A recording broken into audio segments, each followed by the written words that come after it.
Mayong adlaw na usab mga kahigalaan o mga kaigsuonan.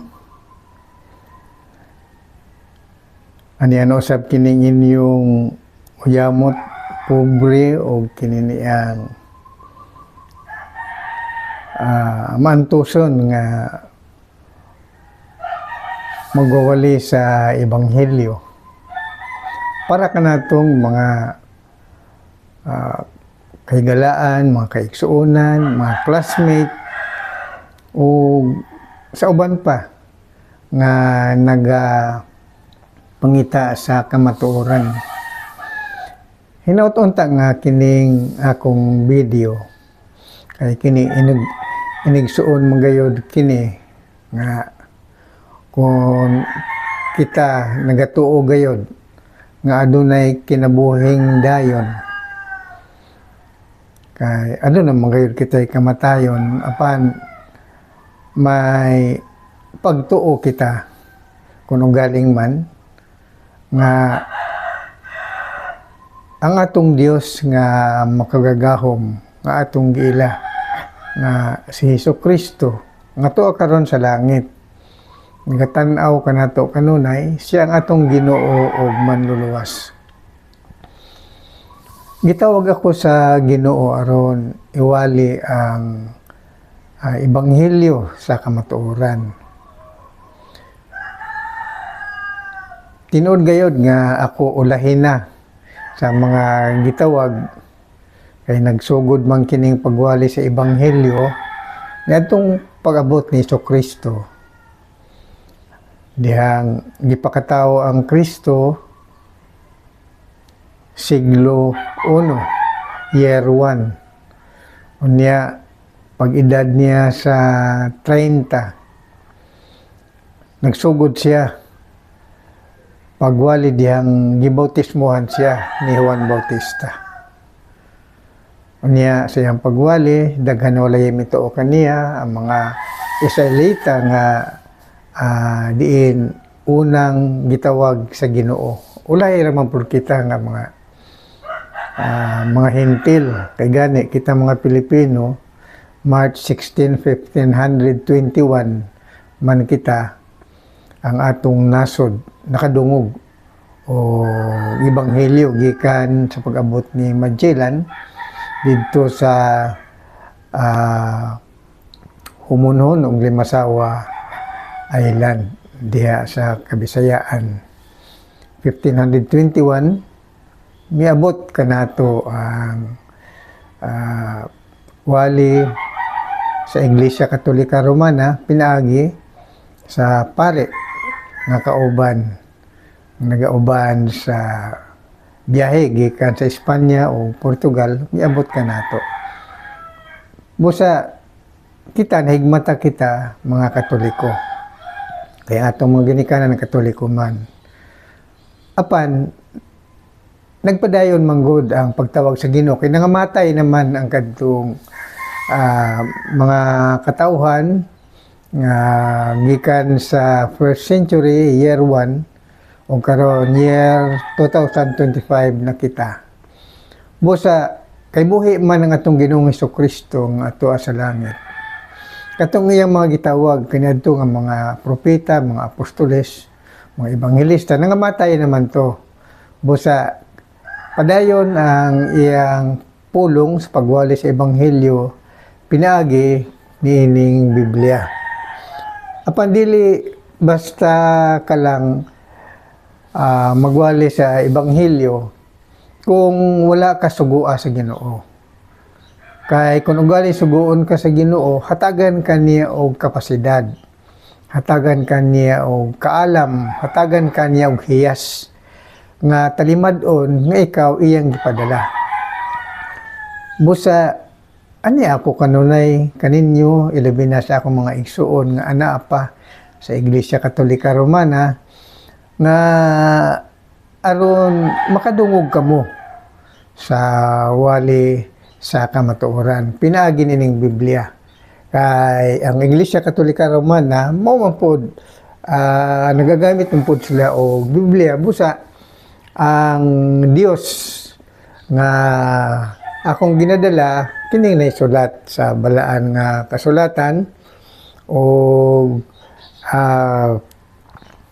nga ang atong Ginoo ug manluluwas mao si Hesukristo nga adtoa karon sa langit buhi.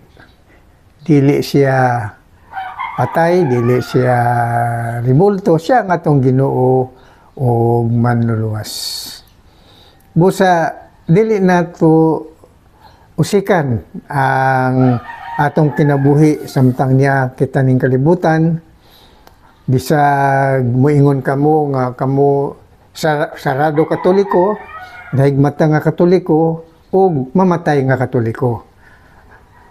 Ako nagrespetar sa ingon niana nga inyong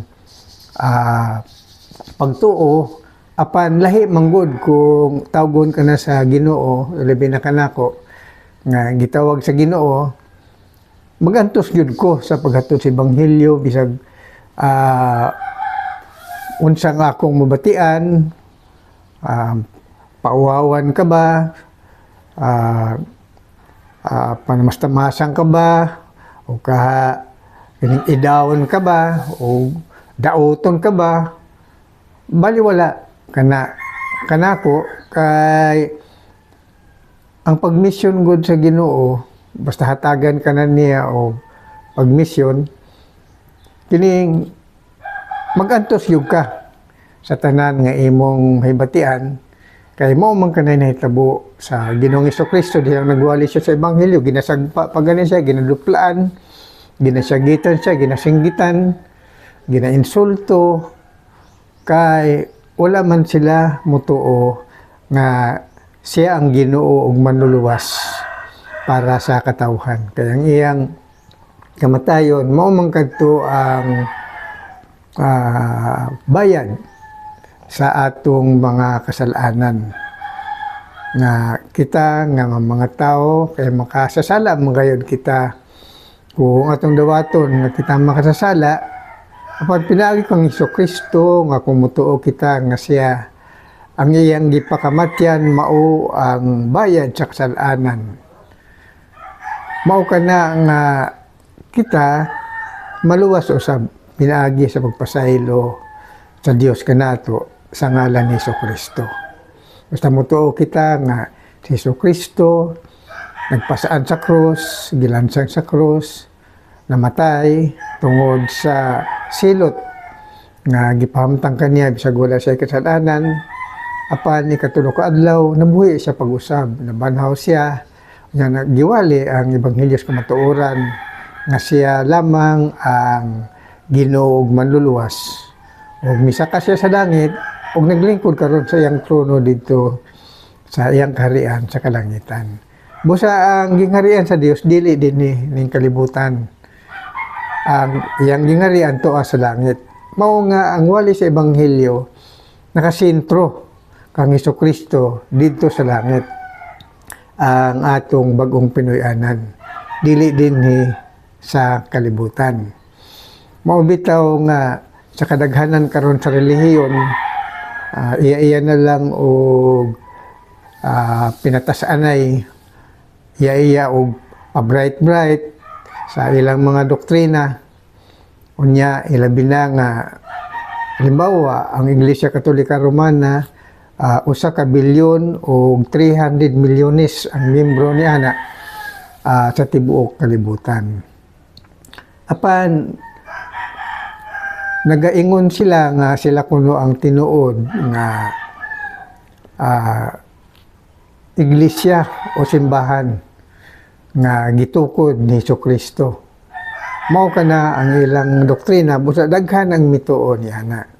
Apan kung atong tukihon ang balaan ng kasulatan, kay mao bitaw nga kanadto dihang gitawag ako sa Ginoo. Dili gayud unta ako mutuo. Kapan lang ka tungod ang gahom sa Ginoo. Gihatag man di gyud ka maka kinini ang makakontra ba. Di gyud nimo makaya nga dili ka mosunod kay gihatagan naman ka o kinini ang pagmisyon kay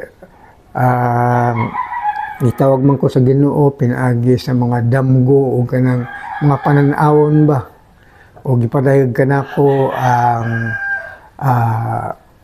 sulod sa balaan nga kasulatan. Muhimo ko niya na og kini ang libro may tungod sa pagtawag kanako nganong nagawali ako sa ebanghelyo kay mabitaw din ako sa placer kay daghan man nakaila kanako. So kadtong pagkatao sa sentro ako ng tao dito ni sa sentro poblasyon o pobre kami timawa, way kami nga kuan nga among pamilya. Busa nalipay ako sa Ginoo nga gihatagan og pagtagad sa diha sa among bisag pobre apan naka-eskwela man in taon hangtod nakatrabaho og hangtod karon na nakaretiro na sa gobyerno apan gitawag lagi sa Ginoo aron sa pagwali sa kaluwasan. Busa ang kaluwasan mga higala dili kana sa relihiyon. Bisag mo angkon ang inyong relihiyon nga siyang tinuod. Ang tinuod mo si Hesukristo. Ang naisulat sa Biblia, ang iyang pulong naisulat na dinhi. Apan kaniadto nga nagawali siya, ang nakadungog niadto ang mga apostoles ug ang mga Israelita nya gisulat sa mga apostoles ang iyang mga pulong ug ania dinhi sa Biblia. Ang ato pa, ang ato madungog na lamang nato ang pulong sa Ginoo kung may magabasa niini. Busa kining inyong uyamot o pobre nga magwali sa ebanghelyo naghatod sa wali sa kamatuoran aron ipadayag kaninyo nga dili ako nagadaot sa Iglesia Katolika Romana. Apan tungod lagi kay ang Biblia naisulat man dinhi nga ginadili gayud ang revolto mga higala o ginapawali kanako. Busa makita ninyo sa akong Facebook page kanunay na lamang na akong gina-post ang katong revolto nga gilansang si Kristo gibutangan ako og false Christ ti pasabot mini na Kristo kay naisulat man kana sa Biblia sa Mateo kapitulo 24 versikulo 24 nga moabot ang mini nga Kristo. O ang nagdala ni ana ang Iglesia Katolika Romana. Mao ka ng mga revolto nga ato makita sa ilang mga altar. Basta mo ingon ka mo nga wala ka mo magaluhod ni ana. Apan ginadili yun na. Ginipahilayo ka na. Mao kini ang si Jesucristo ang sulti niini matudpan niya sa Mateo 24:24. Kay mutungha ang mga mini nga Kristo ug mga mini nga propeta ug magapakitag dagkong mga ilanan ug mga katingalahan aron sa pagpahisalaag kun mahimo bisan pa sa mga pinili. Busa kadto kuno mga Dios nun mahisalaag kuno kung ikaw mutuo sa wali labi na karon ang mga Iglesia Katolika Romana nga ang mini nga Kristo sa ila. Ginatawag ka na nga false Christ.